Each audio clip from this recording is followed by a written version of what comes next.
because this is what I call Keir Starmer's greatest hits. Let's kick off, first of all, with what he said before he sacked Sue Gray.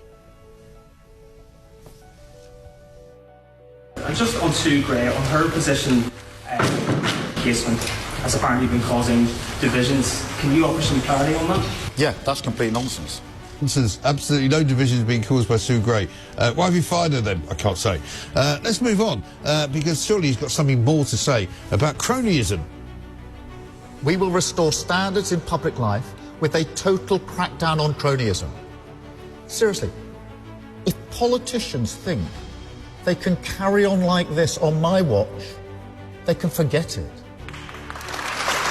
32,000 quid for some suits and some glasses. Yeah, right then. Next one. Keir Starmer on the rules. It's very important to me that the rules are followed. I've always said that. I said that before the election. I've reinforced it after the election. Brilliant. I mean, this is too good, isn't it? I mean, you couldn't write this stuff. This is actually genuinely, absolutely what he said. Here's what he said on July the 3rd before We've prepared he this actually got party for government. We've prepared all of our departments for government.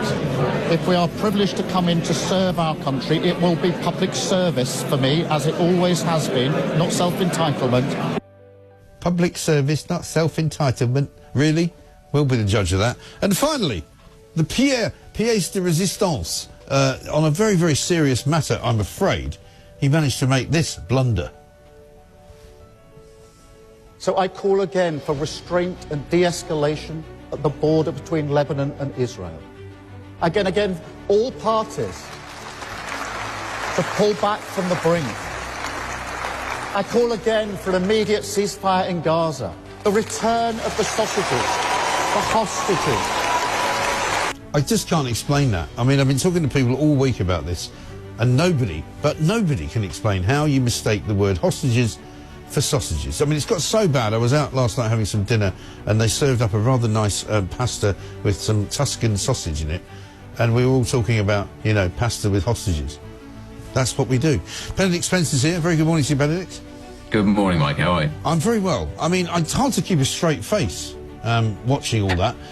But, I mean, it's quite actually pathetic, is it not, that we are about to reach the first 100 days of this new Labour government, and that's the kind of shambles that we're having to encounter on a daily basis.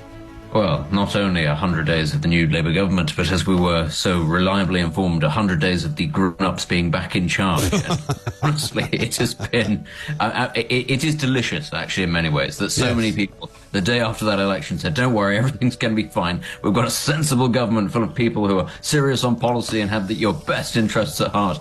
And it's... Frankly, it has been even more laughable than the last 100 days of the Tories, if we're being completely honest. Well, it is.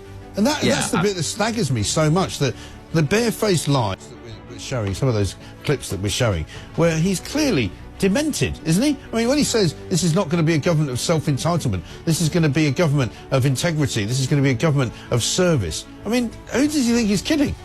I mean, he's carpet bombing what reputation, what actual respect the Labour Party had. I mean, we do have to remember, they won a large majority not because people liked them, but because they weren't the Tories. So actually, you know, as much as people, they might say that they were offering something different and that people bought that, I still think there was a lot of scepticism about how good Keir Starmer and his front bench were.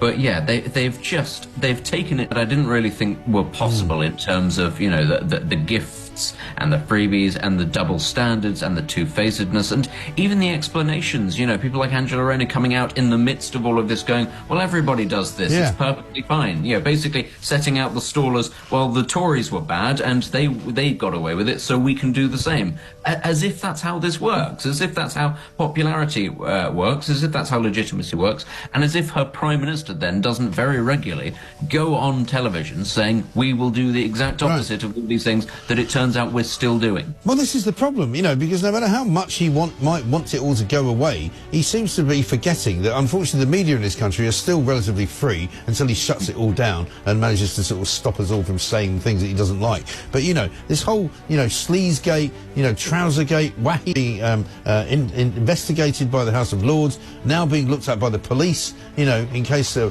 Starmer's also now being looked at by the police in case he misreported where he was living. I mean, he can't shake it off, can he?